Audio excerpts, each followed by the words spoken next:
बिस्मिल्लाहिर्रहमानिर्रहीम। अस्सलाम वालेकुम नाज़रीन। आखिर वही हुआ जिसकी तवक्को की जा रही थी। मियां नवाज शरीफ साहब को इस्लामाबाद हाई कोर्ट से रिलीफ मिल गया, नैब कोर्ट से रिलीफ मिल गया। इस्लामाबाद हाई कोर्ट के चीफ जस्टिस आमिर फारूक और जस्टिस गुल हसन औरंगज़ेब ने हुक्म सादर किया है कि 24 अक्टूबर तक मियां नवाज शरीफ को अरेस्ट ना किया जाए। उनके वकला की तरफ से मियां नवाज शरीफ की प्रोटेक्टिव बेल की एक पिटिशन इस्लामाबाद हाई कोर्ट में डाली गई थी और मियां नवाज शरीफ के पेश हुए बगैर इन एब्स्टेंशिया, यानी कि मुल्ज़िम पेश नहीं हो रहा। इमरान खान के लिए यह था कि मुल्ज़िम ने पेश होना है, नहीं तो फिर पिटिशन फाइल नहीं हो सकती है। वो पेश नहीं हुए, उसके बगैर पिटिशन इंटरटेन हुई, फाइल हुई, एडमिट हुई, नोटिसेस हुए और आज उनको 24 अक्टूबर तक गिरफ्तार ना करने का हुक्म भी सादर हो गया उस पिटिशन में, विदाउट एनी बायोमेट्रिक्स। यानी कि इमरान खान अरेस्ट हुए थे इस्लामाबाद हाई कोर्ट की रजिस्ट्री ब्रांच से, जहां पे वो बायोमेट्रिक्स अपने करवा रहे थे, क्योंकि अदालत का हुक्म यह था कि बायोमेट्रिक्स के बगैर वो पिटिशन को एंटरटेन नहीं कर सकते। लेकिन मियां नवाज शरीफ की बारी, हर तरह की एंटरटेनमेंट हो गई है पिटिशन के हवाले से और मियां साहब जो हैं वो अब आएंगे और फिर ढोल बाजे बजेंगे और तराने कोई ऑलरेडी तैयार हो चुके हुए हैं। मुझे पता लगा है कि जी वो तराना लॉन्च भी हुआ है। मियां शहबाज साहब भी वहाँ पे मौजूद थे, मरीम नवाज़ भी वहाँ पे मौजूद थी, उनकी फुटेज भी मैंने देखी। मरीम नवाज़ बड़ी खुश थी, मुस्कुरा रही थी। और बात ठीक है कि जहाँ तक पावर पॉलिटिक्स की डायनेमिक्स हैं उसमें तो उनकी फतेह हुई है। यानी कि वो बातें किताबी तो आप एक तरफ रख देना थोड़ी देर के लिए कि सियासत इबादत है अगर ईमानदारी से की जाए, या जो भी उसके मकासद होते हैं, पैगम्बराना शेवा है सियासत, ये किताबों में लिखी हुई बातें हैं। लेकिन जो पावर पॉलिटिक्स के डायनामिक्स है, that you have to stay in power for your own good, और अपनी पॉलिटिकल अथॉरिटी के लिए जो भी आपने उससे मकासद का हसूल करना है, उसमें तो आप देखें ये बात ठीक है कि मेरे शो में थोड़ी देर पहले नज़ीर लगारी साहब ने कहा कि जो 3-4 साल से मोस्ट वांटेड था वो आज मोस्ट बिलवड है। और बात ठीक है कि मियां नवाज शरीफ को पकड़ने के हवाले से पाकिस्तान की रियासत और हुकूमत और लॉ इन्फोर्समेंट एजेंसीज, यानी कि कानून नाफिज करने वाले इदारे कोशां थे कि मियाँ वापस नहीं आ रहा। 4 साल हो गए, मियाँ उधर ही बैठा है, मियाँ की क्यों वापसी नहीं हो रही। मियाँ कहता है तबीयत ठीक नहीं, डॉक्टर इजाज़त नहीं दे रहे, ये बहाना वो बहाना, बहुत सारी बातें की जा रही थी ना। और मियाँ नवाज शरीफ की वापसी मतलूब है, चंद हफ्तों का कह के गया था। और उसके बाद all of a sudden when he decided to come back to Pakistan in accordance with what suits him politically, there is a red carpet, एक रेड कार्पेट है उनके लिए बिछा दिया गया है। और इस्लामाबाद हाई कोर्ट ने उनको प्रोटेक्टिव बेल दे दी। अभी थोड़ी देर पहले एक शो में मेरे साथ थे कयूम सिद्दीकी साहब, सीनियर रिपोर्टर हैं, मेरे ख्याल में सुप्रीम कोर्ट को कवर करते हैं, बड़े सीनियर आदमी हैं, बड़ा अच्छा कानून भी समझते हैं। लेकिन मैं हैरान हुआ कि बोल न्यूज़ में मैं और वो इकट्ठे थे तो उन्होंने मुझसे इस बात पर बहस की कि जी प्रोटेक्टिव बेल तो मिली नहीं मियां नवाज शरीफ को, उसके तो सिर्फ वारंट सस्पेंड हुए हैं। और भाई वारंट सस्पेंड हुए हैं तोशा खाना केस में। एहतसाब अदालत ने जो तोशा खाना केस है उसमें मियां नवाज शरीफ के वारंट सस्पेंड कर दिए हैं, गिरफ्तारी के मुअत्तल कर दिए हैं। लेकिन इस्लामाबाद हाई कोर्ट से प्रोटेक्टिव बेल मिली है। ये ऑर्डर मेरे सामने है आज का, और इसके अंदर दोनों जज साहिबान जो हैं, गुल हसन औरंगज़ेब साहब और चीफ जस्टिस आमिर फारूक साहब, उन्होंने कहा है that since the respondent has accorded its consent and decided not to contest the petition, let the petitioner appear before this court on 24/10/2023. Meanwhile, he shall not be arrested on his arrival in Pakistan until he surrenders before this court. तो ये protective bail नहीं है अब्दुल कयूम सिद्दीकी साहेब, तो ये क्या है? ज़रा इस ऑर्डर को पढ़ लीजिए, क्योंकि आपने रिपोर्टिंग वगैरह करनी होती है, सुप्रीम कोर्ट को भी आप कवर करते हैं। This petition was filed seeking a protective bail and order has been given not to arrest the petitioner, so this is a protective bail. Problem ये हो गया है कि जिस तरह सियासतदानों में तकसीम है ना जी, उसी तरह वो तकसीम मीडिया में, और फिर एक तरफ का मौक़िफ़ बहुत सारे लोगों को नज़र आता है और दूसरी तरफ का नज़र नहीं आता, which is really very unfortunate. मैं अब्दुल कयूम सिद्दीकी साहब पे कोई इंटेलेक्चुअल डिसऑनेस्टी का फतवा नहीं लगा रहा, लेकिन मैं कह रहा हूँ हो सकता है उनके इल्म में ना हो, उन्होंने ऑर्डर ना पढ़ा हो, तो वो पढ़ लें, इसकी तस्हीह कर लें। बहरहाल अब आ जाते हैं हम मुद्दे पे। मुद्दा ये है जी कि इमरान खान का तोशाखाना केस अभी अभी एपिसोड ताज़ा तरीन आपके सामने चली। आप सब लोगों को याद होगा कि इमरान खान के वारंट गिरफ्तारी जब निकले थे तो उस पर कितना भौंचाल आया था। फिर इमरान खान का केस चला कितनी स्पीड से, उसमें कितना भौंचाल था। फिर आपको ये पता होगा कि जब वो ट्रायल अपने इख्तितामी मराहिल पे पहुंच रहा था, इमरान खान ने कहा कि मैं इन गवाहों को अदालत के रूबरू पेश करना चाहता हूँ, तो अदालत ने कहा कि नहीं, हमें इन गवाहों को सुनने की ज़रूरत नहीं है क्योंकि ये गैर मुतल्लका है, हम इसी तरह आगे चलेंगे।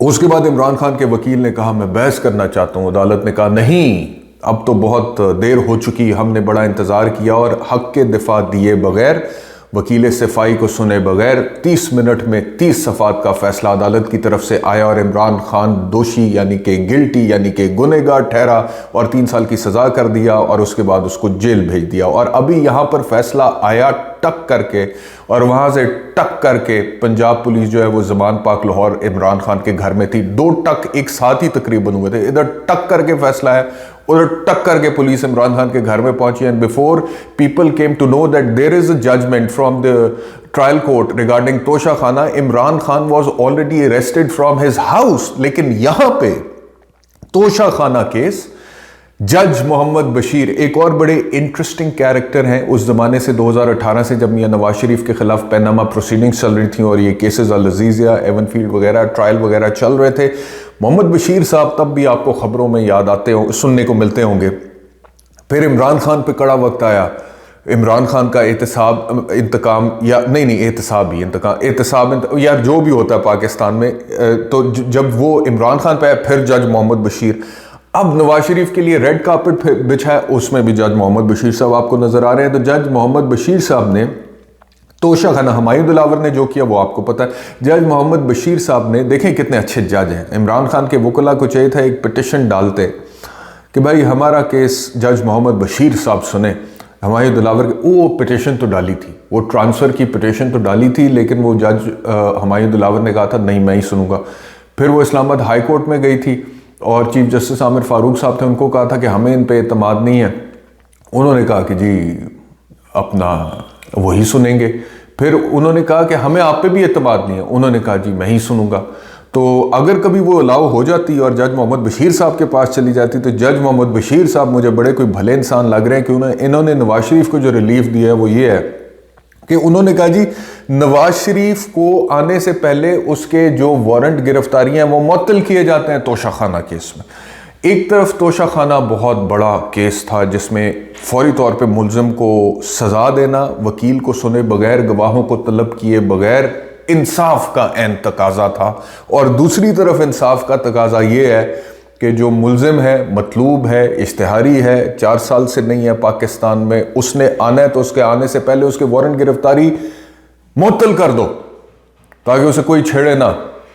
और जाहिर है अब उनका अपना एक पॉलिटिकल स्टैचर भी तो है, उन्होंने आकर फिर हाथ हिला के अपने, लेकिन सवाल एक यहाँ पर यह भी है, सवाल यह है कि वारंट गिरफ्तारी मुअत्तल हो गए, हिफाजती ज़मानतें मिल गईं, पावर पॉलिटिक्स की डायनामिक्स वाली सियासत में वक्ती तौर पे मियां नवाज शरीफ जीत गए, तराने बन गए, जलसे जुलूसों की तैयारियां हो गईं, कारकुनान में 1 to 5 तकसीम हो गई, जन्नत के ख्वाब या जन्नत के टिकट देने की बातें भी हो गई, ये सब कुछ तो हो गया। लेकिन ये सब कुछ होने के बाद अब मियाँ साहब जब तशरीफ़ लाएंगे पाकिस्तान में तो लोग कहाँ से आएंगे? ये भी तो बहुत बड़ा सवाल है कि लोग कहाँ से आएंगे, क्योंकि जो PDM की परफॉर्मेंस थी मियाँ शहबाज साहब की, वो एक साइड पे तो बड़ी अच्छी थी, वो कौन सी साइड है आप समझते हैं, लेकिन दूसरी साइड जब अवाम की बात है, अवाम के मसाइल का ताल्लुक है, वो अवाम उनसे खुश नहीं थे, तो वो कैसे होगा? तो बहरहाल आज की बड़ी खबर हेडलाइन कि नवाज शरीफ साहब को रिलीफ मिला, इस्लामाबाद हाई कोर्ट से रिलीफ मिला, नैब अदालत से रिलीफ मिला, आगे पीछे दोनों रिलीफ इकट्ठे मिले। नवाज शरीफ को अरेस्ट करने के लिए अब कोई भी लॉ एनफोर्समेंट एजेंसी नहीं उनको अरेस्ट कर सकती, और नवाज शरीफ साहब जो है वो वापस आ रहे हैं, उनकी वापसी अब हतमी है। अच्छा, मैं सोच ये भी रहा था कि बिलावल भुट्टो को, जो कि अभी PDM की हुकूमत में मियाँ नवाज शरीफ की पार्टी के इत्तेहादी थे, उनके भाई मियाँ शहबाज के साथ वज़ीर आज़म जब वो थे तो ये फॉरेन मिनिस्टर थे और दोनों इकट्ठे हुकूमत में बैठे हुए थे और बहुत करीब एक दूसरे के सियासी तौर पे थे। तो बिलावल साहब को अब ये तकलीफ हो रही है कि एक शख्स को लाने के लिए ये हो रहा है, वो हो रहा है, इस तरह के बयानात बिलावल भुट्टो जरदारी ने दिए हैं, लेकिन अभी भी जो कुछ तज्जिया निगार हैं उनको प्रोटेक्टिव बेल का ऑर्डर भी नजर नहीं आ रहा, और they are trying to justify, मतलब कि कुछ लोग अभी भी ये कहते हैं कि देखें नवाज शरीफ के साथ ज्यादती तो पहले हुई थी, अब तो मामला ठीक हो रहे हैं। कहने का मकसद ये है कि ज्यादती पहले हुई भी थी तो अब मामला ठीक हो रहे हैं, तो कहीं और ज्यादती नहीं हो रही है। यानी कि नवाज शरीफ की ज्यादती तो नजर आती है, लेकिन कहीं और जो ज्यादती हो रही है वो नजर नहीं आती है। तो अब अगर ये स्क्रिप्ट तो वही पुराना है, क्योंकि मेरे शो में अभी थोड़ी देर पहले सईद काजी साहब ने भी कहा कि ये इसी तरह होता है कि दूल्हे को नहलाया जाता है, सजाया जाता है, बनाया जाता है, उसके बाद सेहरा पहनाया जाता है, उसके बाद घोड़े पे बिठाया जाता है, लेकिन फिर उस घोड़े को दुलत्ती भी मार दी जाती है। तो फिलहाल तो दूल्हा तैयार हो रहा है, नहा रहा है, सज रहा है, धज रहा है, सेहरा पहनेगा, फिर घोड़े पे बैठेगा, फिर घोड़े को दुलत्ती मारी तो जा सकती है। पाकिस्तान की 75-76 साल तारीख इस चीज़ से इबारत है, और मियां नवाज शरीफ के घोड़े को भी दुलत्ती पहले लग चुकी हुई है। तो ये इस बार दुलत्ती लगेगी, ये हमें आने वाला वक्त बताएगा। लेकिन इस सारी सूरत हाल में जो सिचुएशन है पाकिस्तान के अवाम के लिए वो ये है कि एक बारी फिर शेर और मियां दे नारे वजनगे, विच इज़ फाइन, मुझे कोई इससे प्रॉब्लम नहीं है। मतलब कि मैं उन लोगों में से नहीं हूँ जिन्हें नवाज शरीफ से कोई प्रॉब्लम है या नवाज शरीफ से कोई चिड़ है। नो, आई बिलीव कि मियां नवाज साहब को भी सियासत में आना चाहिए, खान साहब को भी आना चाहिए, पीपल्स पार्टी को भी, दीगर भी तमाम लोगों को आना चाहिए, और फिर अवाम के पास जाना चाहिए और फिर अवाम को फैसला करना चाहिए कि इनमें से कौन बेहतर है। तो मियां साहब के साथ जो होता रहा पनामा में, या फिर जिस तरह से मॉनिटरिंग जज लगता रहा है, या उनकी ताहियात में एली हुई, मैंने उसके खिलाफ बात की है। कानूनी तौर पे मैं समझता हूं कि वो फैसले दुरुस्त नहीं थे। जज अरशद मलिक की वीडियो मैं समझता हूं कि दुरुस्त वाकया नहीं था। इलेक्शन से पहले मियां साहब को कॉन्विक्ट करना मैं समझता हूं दुरुस्त वाकया नहीं था, लेकिन वो मियां साहब के साथ हो रहे थे तो हमारे कुछ साथियों की नज़र में दुरुस्त नहीं थे। लेकिन अब इमरान खान के साथ हो रहे हैं तो उसके ऊपर उनकी जुबान गुंग हो जाती है, ये मेरी समझ में नहीं आता। तो हम तो जब इधर गलत होता था उसकी भी निशानदेही करते थे, जब इधर गलत हो रहा है तो उसकी भी निशानदेही कर रहे हैं। लेकिन मसला पाकिस्तान में ये है कि इधर के लोगों को इधर की अच्छाई और इधर की ज्यादती नज़र आती है, और इधर के लोगों को इधर की अच्छाई और इधर की ज्यादती नज़र आती है। दोनों तरफ की अच्छाई और दोनों तरफ की ज्यादती नज़र नहीं आती। तो जब तक ये इशू है तब तक मामलात ऐसे ही आगे चलेंगे। और एक और ख़बर मैं आपको दे दूं कि जी इलेक्शन कमीशन ऑफ पाकिस्तान ने इमरान खान साहब को चेयरमैन पीटीआई के ओहदे से हटाने के लिए केस की समाअत मुकर्रर कर दी है, और 24 अक्टूबर को सुबह इमरान खान साहब को ज़ाती हैसियत में तलब कर लिया है तौहीन इलेक्शन कमीशन केस में। अब देखना यह है कि इमरान खान साहब को पेश किया जाता है या नहीं किया जाता। मेरे ख्याल में इलेक्शन कमीशन ऑफ पाकिस्तान ने कुछ ज़्यादा ही उम्मीदें लगा ली हैं, क्योंकि इमरान खान को तो फ़िलहाल पेश करना मकसूद नहीं है, क्योंकि इमरान खान की एक झलक भी लोगों के लिए मेरे ख्याल में इस वक्त अच्छी नहीं है। और इमरान खान को इस वक्त इसलिए उनका ट्रायल भी जेल में हो रहा है साइफ़र के हवाले से। तो इलेक्शन कमीशन ने ये कह दिया कि जी इमरान खान को इलेक्शन कमीशन ऑफ पाकिस्तान के सामने पेश करें, क्योंकि हमारी तौहीन हुई है तो मुल्ज़िम हाजिर हो, उसको पेश किया जाए। तो मेरा नहीं ख्याल कि मुल्ज़िम को हाजिर किया जाएगा। 24 अक्टूबर को इलेक्शन कमीशन को कह दिया जाएगा कि होल्ड योर हॉर्सेस, मुल्ज़िम यहाँ पे नहीं आ सकता, आप वैसी चलाएं अपनी कार्रवाई जो आपने चलानी है या फैसला सुनाएं।